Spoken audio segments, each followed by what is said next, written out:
Hello. So I just wanted to finish the conversation I posted the other day. Um, going off the whole vanilla sex thing, turns out I like chocolate and caramel and cherry and pistachio and pecans. It turns out I just couldn't do vanilla.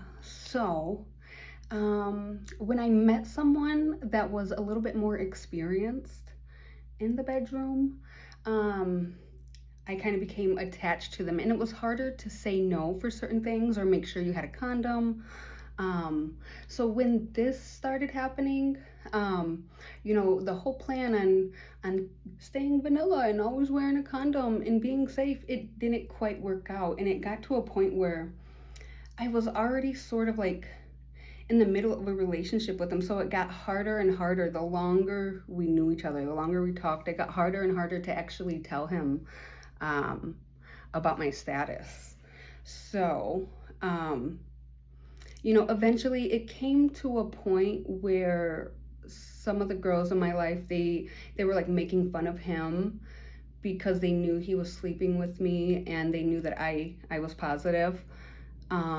That I never quite understood. I'm like, why this poor man? I'm like, why would you make fun of him? Come over here and make fun of me.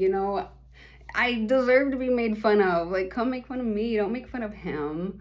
I always felt bad about that situation, what he went through. Um, I know the night that I met him,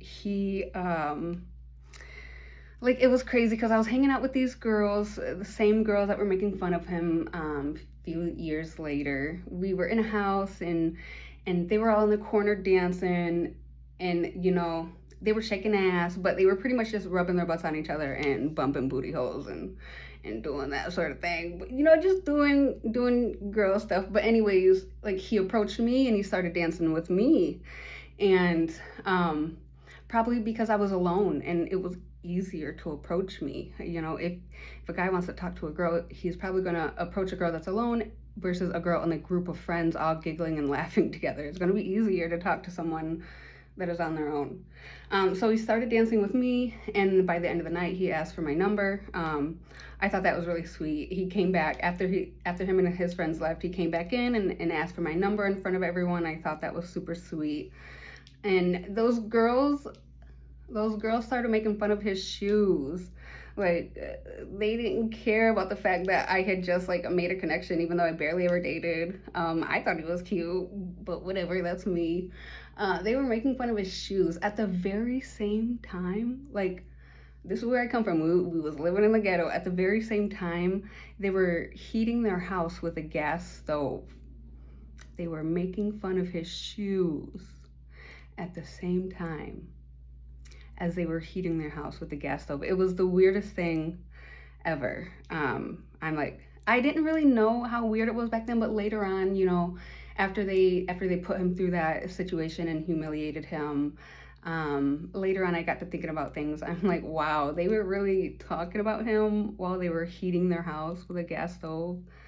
I'm like, whew, the things some people would do. It's just weird, it's weird. But so that was pretty much the first situation I went through that kind of made me realize that you can't really wait for those situations. So at that point, I pretty much I stopped dating, and there was one other situation that happened right after that. That person, he was really kind. Like, I couldn't have ran into that situation with a more kinder person, honestly. He talked with me calmly after he found out, and I think he even wanted to continue the relationship, but it was at that point where like I realized I was not ready at all for a relationship. And then, housing situations happened, and I didn't have a place to stay, so I ended up meeting my daughter's dad. Still not at a good time in my life after what just happened with this first guy. I didn't know if I loved him or not. I didn't really know what love was at the time. I knew the ice cream, the flavors, I knew that was really good, but I still didn't know if it was love or not. Um, so I was tore up about the situation, and that's when I ran into my baby dad. And I still wasn't ready to talk to people at that time, and I got pregnant. It was at that moment where I realized how much seriousness I was in. Like, I had a baby depending on me, to survive, to eat, to be clothed, to have shelter over their head, to be safe from terrible people. I'm like, I have a job here to do. So I knew I couldn't do that job from behind bars. Um, so about 6 months after she was born, I did try to reach out to him and like have a conversation face to face, just to let him know. I figured if any court action was going to be taken, I I almost figured I'd rather get it done sooner than later. I didn't really want to wait around for him for that to come back later, and I wanted him to know. Like, I wanted him to get tested and whatnot. So I hit up his friend and I'm like, hey, can we have a conversation? I'd rather have this in person, because I was still new to talking about it at the time, so I didn't want to text it. I'm like, oh, people are going to take screenshots and send it around. I was worried about that. Back then, I know, kind of silly. Like, if they want to do that, let them do that. But, I didn't really want to talk about it over the phone. I wanted to be in person. And I think he thought I wanted to beg him to be a father to my kid. Like, I gave him that option after he turned me down for meeting face to face. I'm like, well, the kid's still here, if you want anything to do with her, she's here. Um, and, that was a no-go. So, at that point, I really wanted him to get tested and to tell him. I couldn't find a good way to communicate with him at that time.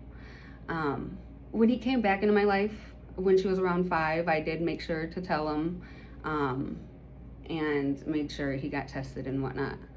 So, so that happened, and it was after she was born that I started being open about it. The next guy I met, it was just super awkward. We would smoke after work sometimes, and I would sit on his lap, and we'd be really into each other, and we'd both want it, but I just wasn't ready to talk about it, so I didn't, and he kind of got disinterested because he thought maybe I didn't want him in that way, but I wasn't ready to tell him. I eventually came around to telling him, and I think that kind of freaked him out, the whole thing. Back then it didn't matter if you took your pills and you were undetected. So I think that kind of freaked him out, and he stopped talking to me at the time. But for me, it finally felt good to just be able to talk about it and tell someone. That was the first time I ever got it out. It was slow, it was awkward, it was weird, but I was finally able to talk about it and just get it out. So, I got that. That was a good experience to get out of the way. We ended up re-linking up later and talking, good thing, good thing I kept that communication honest, and at this time when my daughter was young, I would try to get in contact with some of the men I slept with in the past, even if I did use condoms. I just wanted to make sure they knew and they were tested, and they not only tested from me but from other partners, and they were aware that people like me exist. So I would contact them like, hey, this is my situation. And most of them would just want to have sex again. They didn't care. They bring a condom and they were ready to go again. So, that's when I realized, hey, maybe this isn't as big of a problem as I was making it out to be, So that's kind of my talk on safe sex. It can get hard to bring up those situations if you're not doing it intentionally, if you're not setting the goal to talk about those things and even practicing them. If you feel like you can't bring that up with someone you like a lot, practice them with someone else. Just get the words out there, say the words, and get them out there in the air so you can hear what they sound like, practice them. Because the more you say it, and the easier it's going to get. when you're talking to people. So yeah, that's just another a short video on that. I will be creating more visual content to go with some of this. So I'm trying to get my daughter in here and helping with me create some things. We'll see how that goes. I don't really know if I want to show her yet. Maybe just show some of her artwork. So yeah, hope you guys are having a good week, and bye.